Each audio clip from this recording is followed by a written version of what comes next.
ఇంగ్లాండ్తో జరిగిన 3 వన్డేల సిరీస్ను భారత్ క్లీన్ స్వీప్ చేసింది. చివరిదైన 3వ వన్డేలో టీమిండియా 142 పరుగుల తేడాతో ఘన విజయం సాధించింది. టాస్ ఓడి బ్యాటింగ్కు దిగిన భారత్ 50 ఓవర్లలో 356 పరుగులకు ఆలౌట్ అయింది. భారత్ ఓపెనర్ గిల్ సెంచరీతో రాణించాడు. దీనికి తోడు శ్రేయస్ అయ్యర్ 78 పరుగులు, కోహ్లీ హాఫ్ సెంచరీ చేయడంతో భారత్ భారీ స్కోర్ చేసింది. ఇంగ్లాండ్ బౌలర్స్లో రషీద్ 4 వికెట్లు తీయగా మార్క్వుడ్ 2 వికెట్లు తీశాడు.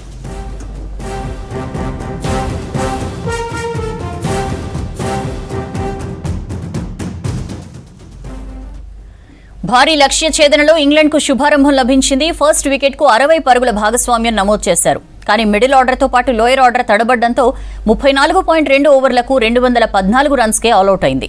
ఇంగ్లాండ్ బ్యాటర్స్లో సాల్ట్ 23, డకెట్ 34, బాంటన్ 38 పరుగులు చేశారు. చివర్లో అట్కిన్సన్ 38 రన్స్తో దూకుడుగా ఆడినా ఇంగ్లాండ్ ఓటమి తప్పలేదు. భారత బౌలర్స్లో హర్షదీప్, హర్షిత్, రాణా, హార్దిక్ పాండ్యా, అక్షర్ పటేల్కు 2 వికెట్లు దక్కాయి. వాషింగ్టన్ సుందర్, కుల్దీప్ యాదవ్కు తలో వికెట్ దక్కింది.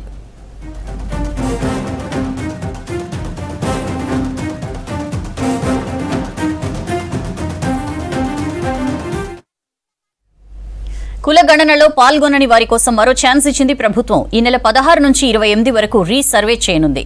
మార్చి మొదటి వారంలో కేబినెట్ భేటీ పెట్టి పూర్తి లెక్కలపై చర్చించనున్నారు. తర్వాత బీసీలకు 42% రిజర్వేషన్ల కోటాపై అసెంబ్లీలో బిల్లును పెట్టి కేంద్రానికి పంపుతామన్నారు. ప్రభుత్వం క్లారిటీ ఇవ్వడంతో మే లేదా జూన్లో పంచాయతీ ఎన్నికలు జరిగే ఛాన్స్ కనిపిస్తోంది.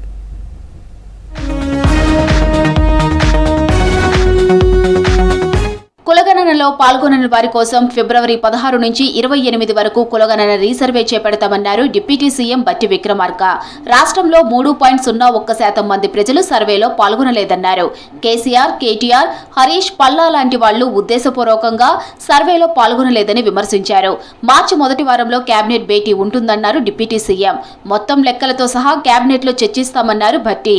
కేసీఆర్ గారు లాంటి వాళ్ళు, కేటీఆర్ గారు లాంటి వాళ్ళు, పల్లా రాజేశ్వర రెడ్డి గారు లాంటి వాళ్ళు కొద్దిమంది ఉద్దేశపూర్వకంగానే ఈ సర్వేకి సహకరించకుండా దూరంగా ఉన్నారు. లెక్కలన్నింటినీ సభలో పెట్టిన తర్వాత అటువంటి వారే గట్టిగా మాట్లాడి ఇలా మిగిలిపోయినటువంటి వాళ్ళకి మరొకసారి అవకాశం ఇవ్వచ్చు కదా, ఇస్తే మేము ఇస్తాం కదా అని సభలో బయట చెప్పడం జరిగింది. దీన్ని లోతుగా ఆలోచన చేసి రాష్ట్ర ప్రభుత్వం ఆ మిగిలిపోయినటువంటి 3.1% ఏ హౌస్ హోల్డ్స్ ఎన్యూమరేషన్ లోకి రాకుండా ఉన్నటువంటి వాళ్ళు ఈరోజు మేము ఇస్తామని ముందుకు వస్తా ఉన్నారు. కాబట్టి వారి కోసం రాష్ట్ర ప్రభుత్వం మరొకసారి ఎన్యూమరేషన్ చేపించుకోవడానికి ఈ లెఫ్ట్ ఓవర్ ఫ్యామిలీస్కి ఫిబ్రవరి 16వ తారీఖు నుంచి 28వ తారీఖు వరకు ఒక అవకాశం ఇవ్వాలని చెప్పి నిర్ణయం చేసింది. రాష్ట్రంలో మార్చి మొదటి వారంలో బీసీ రిజర్వేషన్లకు చట్టబద్ధత కల్పిస్తామన్నారు డిప్యూటీ సీఎం బట్టి విక్రమార్క. బీసీ రిజర్వేషన్లపై ప్రభుత్వం నుంచి ప్రధానమంత్రిని కలుస్తామని చెప్పారు. తమతో కలిసి వచ్చే రాజకీయ పార్టీలతో ఢిల్లీకి వెళ్తామని తెలిపారు. 42% రిజర్వేషన్లను స్థానిక సంస్థల్లో తీసుకొస్తామన్నారు. బీసీలకు 42% రిజర్వేషన్ల కోటాపై తీర్మానం చేస్తామన్నారు. అసెంబ్లీలో బిల్లు ఆమోదం పొందాక కేంద్రానికి పంపుతామన్నారు బట్టి విక్రమార్క. శాసనసభలో బీసీలకి, ఓబీసీలకి 42% రిజర్వేషన్ ఇవ్వటం కోసం, పొలిటికల్, ఎడ్యుకేషన్, ఎంప్లాయ్మెంట్ 42% రిజర్వేషన్ ఇవ్వటం కోసం మార్చి మొదటి వారంలో క్యాబినెట్లో తీర్మానం చేసి శాసనసభలో బిల్లు పెట్టి బిల్లుని పాస్ చేసి కొన్ని దశాబ్దాలుగా ఈ రాష్ట్రంలో ఎదురు చూస్తున్నటువంటి బలహీన వర్గాలకి చట్టరూపంగా ఒక చట్టబద్ధతను కల్పించడం కోసం నిర్ణయం తీసుకోవటం జరిగిందని ఈ సందర్భంగా మీ అందరికి తెలియజేస్తా ఉన్నాం. కేంద్ర ప్రభుత్వానికి పంపిస్తాం. బిల్లుకు సంబంధించి కేంద్ర ప్రభుత్వం మీద ఒత్తిడి తీసుకొని వచ్చి బిల్లుని పార్లమెంట్ లో కూడా ప్రవేశపెట్టి దీని మీద ఆమోదం పొందడం కోసం మేము చేయాల్సిన ప్రయత్నం అంతా చేస్తాం. పంచాయతీ ఎన్నికలు బీసీ రిజర్వేషన్లపై బంజారాహిల్స్ లోని కమాండ్ కంట్రోల్ సెంటర్లో సీఎం రేవంత్ రెడ్డి రివ్యూ నిర్వహించారు. మీటింగ్ కి డిప్యూటీ సీఎం బట్టి, పంచాయతీరాజ్, గ్రామీణాభివృద్ధి శాఖ మంత్రి సీతక్క, బీసీ సంక్షేమ శాఖ మంత్రి పొన్నంతో పాటు మంత్రి ఉత్తమ్ కుమార్ రెడ్డి, సీఎస్ శాంతికుమారి, ఇతర ఉన్నతాధికారులు అటెండ్ అయ్యారు. అంతకుముందు సీఎం రేవంత్ రెడ్డిని కలిశారు సీతక్క. ఈ నెల 15న మహావీర్ సంత్ సేవాలాల్ మహారాజ్ జయంతి ఉత్సవాలకు రావాల్సిందిగా ఆహ్వానించారు.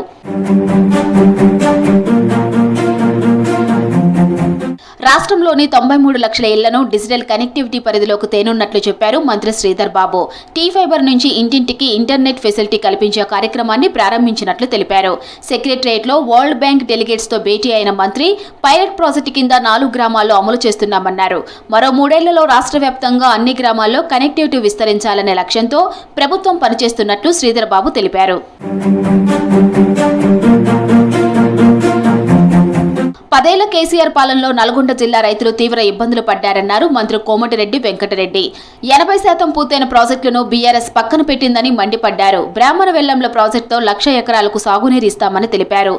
నల్గొండ జిల్లా గోపాలయపల్లి గుట్టపై శ్రీవారి జాల వేణుగోపాల స్వామి దేవస్థానంలో వార్షిక బ్రహ్మోత్సవాల సందర్భంగా కళ్యాణ మహోత్సవంలో పాల్గొన్నారు మంత్రి. రాజకీయంగా ఆదివాసీలు ఎదగాలన్నారు మంత్రి జూపల్లి కృష్ణారావు. నాగర్ కర్నూలు జిల్లా కొల్లాపూర్ మండలంలో పర్యటించిన మంత్రి సోమశిల గ్రామంలో కాంగ్రెస్ పార్టీ ఆదివాసీ శిక్షణా తరగతులను ప్రారంభించారు. ఆదివాసీల రాజకీయ అభివృద్ధి కోసమే శిక్షణా తరగతులు ఏర్పాటు చేశామన్నారు జూపల్లి. హైదరాబాద్ ఓల్డ్ సిటీ టప్పా చబుత్ర జిర్రా హనుమాన్ ఆలయంలో అపచార ఘటనపై సీరియస్ అయ్యారు మంత్రి కొండా సురేఖ. ఆలయంలోని శివలింగం దగ్గర గుర్తు తెలియని వ్యక్తులు మాంసం పడేయటంపై ఫైర్ అయ్యారు. ఘటనా స్థలానికి వెళ్లి సమగ్ర వివరాలు తెలుసుకుని నివేదిక ఇవ్వాలని అధికారులను ఆదేశించారు. బాధ్యులను గుర్తించి కఠిన చర్యలు తీసుకోవాలని స్పష్టం చేశారు కొండా సురేఖ. రాష్ట్ర ప్రభుత్వంపై విమర్శలు చేస్తున్న బీఆర్ఎస్ పై ఫైర్ అయ్యారు కాంగ్రెస్ నేతలు. అధికారం పోయిందని అహంకారంతో ఇష్టం వచ్చినట్లు మాట్లాడుతున్నారని మండిపడ్డారు. ప్రజలు బుద్ధి చెప్పినా సిగ్గు లేకుండా మాట్లాడుతున్నారని విమర్శించారు. రాష్ట్రంలో ఎమ్మెల్సీ స్థానిక సంస్థల ఎన్నికలపై ఫోకస్ పెట్టింది కాంగ్రెస్. త్వరలోనే నోటిఫికేషన్ వచ్చే అవకాశం ఉండడంతో కార్యకర్తల్ని అలర్ట్ చేశారు పార్టీ ముఖ్య నేతలు. ఈ నెల 14న గాంధీ భవన్లో బీసీ కులగణన, ఎస్సీ వర్గీకరణపై పవర్ పాయింట్ ప్రజెంటేషన్ ఇవ్వనుంది కాంగ్రెస్. పీసీసీ చీఫ్ మహేష్ కుమార్ గౌడ్ ఆధ్వర్యంలో నేతలకు అవగాహన కార్యక్రమం నిర్వహించనున్నారు. కేబినెట్ సబ్ కమిటీ సభ్యులు పవర్ పాయింట్ ప్రజెంటేషన్ ఇవ్వనున్నారు. ఈ కార్యక్రమానికి CM Revanth Reddy, AICC in charge ప్రధాన కార్యదర్శి దీపాదాస్ మున్షి చీఫ్ గెస్ట్ గా అటెండ్ అవుతారు. అధికారం పోయిందన్న బాధలో కేటీఆర్ ఇష్టమొచ్చినట్లు మాట్లాడుతున్నారని ఫైర్ అయ్యారు ప్రభుత్వ విప్ రామచంద్ర నాయక్. అవినీతి డబ్బుతో సోషల్ మీడియాలో తప్పుడు ప్రచారం చేయిస్తున్నారని మండిపడ్డారు. పార్లమెంటు ఎన్నికల్లో డిపాజిట్లు రాకుండా ఓడిపోయినందుకు, ఎమ్మెల్సీ ఎన్నికల్లో పోటీ చేయనందుకు బీఆర్ఎస్ సిగ్గుపడాలన్నారు విప్ రామచంద్ర నాయక్. కాంగ్రెస్ ప్రభుత్వాన్ని నిందించే ముందు మీకుండాల సిగ్గుశరం అని చెప్పి తెలియజేస్తా ఉన్నా. పార్లమెంట్ ఎన్నికల్లో డిపాజిట్ రాని మీరు సిగ్గుపడాలని చెప్పేసి తెలియజేస్తా ఉన్నా. ఇప్పుడు జరుగుతున్న ఎమ్మెల్సీ ఎన్నికల్లో అభ్యర్థులను పెట్టని మీరు సిగ్గుపడాలని చెప్పేసి తెలియజేస్తా ఉన్నా. వనపర్తి జిల్లాకు ఐటీ టవర్ మంజూరు అయిందన్నారు రాష్ట్ర ప్రణాళికా సంఘం వైస్ చైర్మన్ చిన్నారెడ్డి. 22 కోట్లు ఐటీ టవర్ మంజూరు చేసిన సీఎం రేవంత్ రెడ్డికి కృతజ్ఞతలు తెలిపారు. వనపర్తిలోని నాగవరంలో 2 ఎకరాల స్థలంలో ఐటీ టవర్ నిర్మాణం చేపట్టనున్నట్లు చెప్పారు. 25,000 చదరపు అడుగులలో ఐటీ భవన నిర్మాణం జరుగుతుందన్నారు. యువతకు ఉపాధి లభిస్తుందన్నారు చిన్నారెడ్డి. 22 కోట్ల రూపాయలు రాష్ట్ర ప్రభుత్వం మంజూరు చేయడం జరిగింది. తొందరలోనే ఈ మంజూరైన ఐటీ టవర్కి టెండర్స్ పిలిచి కన్స్ట్రక్షన్ యాక్టివిటీ కూడా మొదలుపెట్టడం జరుగుతుంది. దాదాపు 1 సంవత్సరం లోపే నిర్మాణం పూర్తి చేసి ఉపయోగంలోకి తీసుకురావడం జరుగుతుంది అనే మాట కూడా ఈరోజు మన ఇన్ఫర్మేషన్ టెక్నాలజీ డిపార్ట్మెంట్ వాళ్ళు తెలియజేయడం జరుగుతూ ఉంది. ఎలక్షన్ టైంలో ఇచ్చిన 6 గ్యారంటీలను అమలు చేస్తున్నామన్నారు ఎమ్మెల్సీ పట్నం మహేందర్ రెడ్డి. మేడ్చల్ జిల్లా కీసరలో లబ్ధిదారులకు డబుల్ బెడ్రూమ్ ఇళ్లను పంపిణీ చేశారు. కీసర అభివృద్ధిపై ప్రత్యేక శ్రద్ధ పెట్టామన్న మహేందర్ రెడ్డి త్వరలో నిధులు రిలీజ్ చేస్తామని చెప్పారు. కార్యక్రమంలో మాజీ ఎమ్మెల్యే సహా కాంగ్రెస్ ప్రజాప్రతినిధులు పాల్గొన్నారు.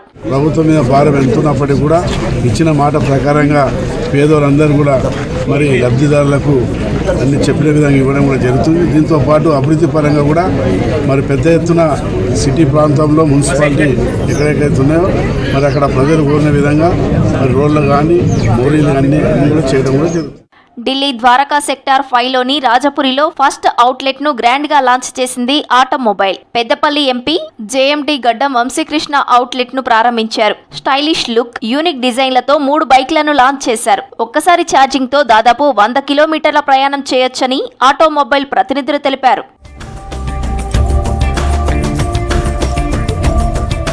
స్థానిక సంస్థలకు సమాయత్తం అవుతోంది కాంగ్రెస్. గ్రామాల్లో కార్యకర్తలను అలర్ట్ చేస్తున్నారు ముఖ్య నేతలు. అటు కులగణన, ఎస్సీ వర్గీకరణపైన ఫోకస్ పెట్టారు. ఎన్నికల్లో ఇచ్చిన హామీలను అమలు చేయాలని డిమాండ్ చేశారు బీఆర్ఎస్ నేతలు. మహిళలకు ఇచ్చిన హామీలపై వచ్చే నెల 8న నిరసన చేపట్టనున్నట్లు తెలిపారు. హోంగార్డులకు జీతాలు రాక ఇబ్బందులు పడుతున్నారన్న పార్టీ నేతలు ప్రతి నెల ఇదే తీరు కొనసాగుతోందన్నారు. జీహెచ్ఎంసీ స్టాండింగ్ కమిటీ ఎలక్షన్స్ లో పోటీపై ఈ నెల 17న నిర్ణయం ప్రకటిస్తామన్నారు గులాబీ నేతలు.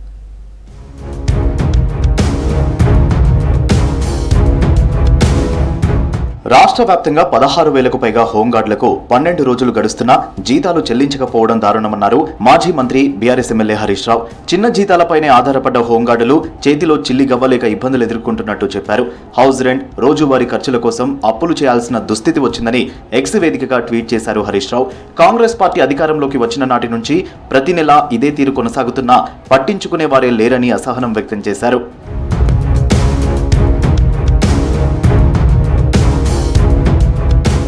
ఎన్నికల్లో మహిళలకు కాంగ్రెస్ పార్టీ ఇచ్చిన హామీలను అమలు చేయాలని డిమాండ్ చేశారు బీఆర్ఎస్ ఎమ్మెల్సీ కవిత. ఇచ్చిన మాట తప్పడంలో కాంగ్రెస్ ముందు వరుసలో ఉంటుందని విమర్శించారు. వచ్చే నెల 8న ఇందిరా పార్క్ దగ్గర మహిళా శంఖారావం నిరసన కార్యక్రమం చేపట్టనున్నట్లు చెప్పారు. నిరసన కార్యక్రమం పోస్టర్ను జాగృతి మహిళా లీడర్లతో కలిసి తన నివాసంలో ఆవిష్కరించారు కవిత. రేవంత్ రెడ్డి గారి ముఖం చూసి కాదు, సోనియా గాంధీ గారి ముఖం చూసి, రాహుల్ గాంధీ గారి ముఖం చూసి, ప్రియాంక గాంధీ గారి ముఖం చూసి కొంత ఆడబిడ్డలు ఈయన 2500 ఇస్తా అంటుండు అందరికీ ఆడపిల్లలకు అని చెప్పి సరే అవకాశం ఇద్దామని ప్రజలు అవకాశం ఇచ్చారు. కానీ ఇలా పరిస్థితి ఏమైంది? 2500 రూపాయలు ఎవరికి వస్తలేవు. అంటే ఎంత బాకీ పడ్డాడు రేవంత్ రెడ్డి గారు? మనకు 35,000 పైసలకు బాకీ పడ్డాడు. అంతేనా? ఒక్కొక్క ఆడబిడ్డకు ఇవాళ డిమాండ్ చేస్తూ ఉన్నాం, మా ఆడబిడ్డలందరికీ కూడా 35,000 రూపాయలు మీరు అకౌంట్లో వేయండి, నెలకు 2500 రూపాయలు ఇవ్వండి అని నేను డిమాండ్ చేస్తా ఉన్నాను. గ్రేటర్లో ప్రజలు ఎదుర్కొంటున్న సమస్యలపై కార్పొరేటర్లు సర్కారును ప్రశ్నించాలన్నారు మాజీ మంత్రి బీఆర్ఎస్ ఎమ్మెల్యే తలసాని శ్రీనివాస్ యాదవ్. హైదరాబాద్ పరిధిలోని ఎమ్మెల్సీలు, ఎమ్మెల్యేలు, బీఆర్ఎస్ జీహెచ్ఎంసీ కార్పొరేటర్లతో తలసాని భేటీ అయ్యారు. కాంగ్రెస్ అధికారంలోకి వచ్చాక హైదరాబాద్ నగర అభివృద్ధి జరగడం లేదన్నారు. సమస్యలతో ఇబ్బంది పడుతున్న నగరవాసులకు అండగా ఉండాలన్నారు. జీహెచ్ఎంసీ స్టాండింగ్ కమిటీ ఎన్నికలలో పోటీ విషయంపై ఈ నెల 17న నిర్ణయం తీసుకోనున్నట్టు చెప్పారు మంత్రి తలసాని.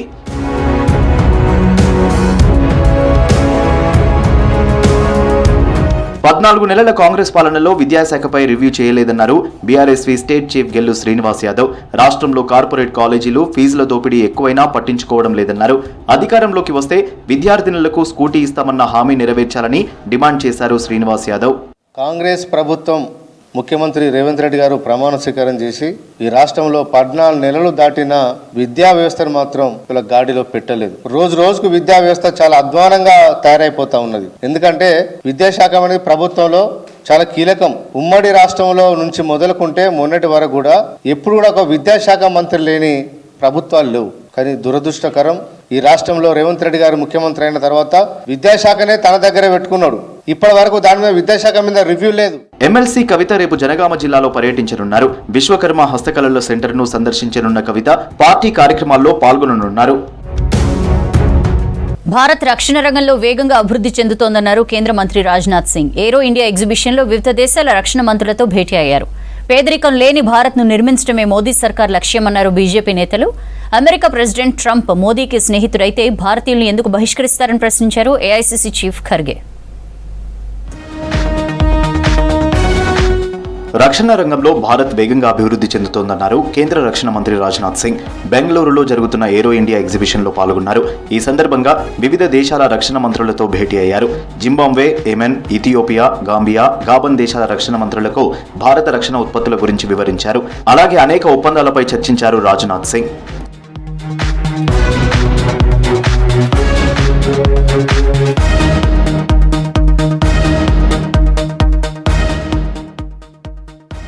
పేదరికం లేని భారత్ను నిర్మించడమే మోదీ సర్కార్ లక్ష్యమన్నారు కేంద్ర మంత్రి హర్దీప్ సింగ్ పురి. ఢిల్లీలో జరుగుతున్న ఇండియా ఎనర్జీ వీక్ 2025 ప్రోగ్రాంలో పాల్గొన్నారు. ప్రధానమంత్రి ఉజ్వల యోజన స్కీమ్తో 10,33,00,000 మంది లబ్ధి పొందుతున్నారని చెప్పారు. 2.8 బిలియన్ల జనాభాకు శుద్ధమైన ఎల్పీజీ అందిస్తున్నట్లు చెప్పారు హర్దీప్ సింగ్. गैस सिलेंडर वही मार्केट में अगर 800 रुपए, 900 रुपए, 1000 रुपए का होता है, जो सब्सिडाइज जो उज्ज्वला का सिलेंडर वो 500 रुपए पे होता है. तो वो डिफरेंशियल जो है, तो हम चाहेंगे कि ये टारगेटेड सब्सिडी है, मतलब जिनको सही माने में सब्सिडी की आवश्यकता है वही इस्तेमाल करें।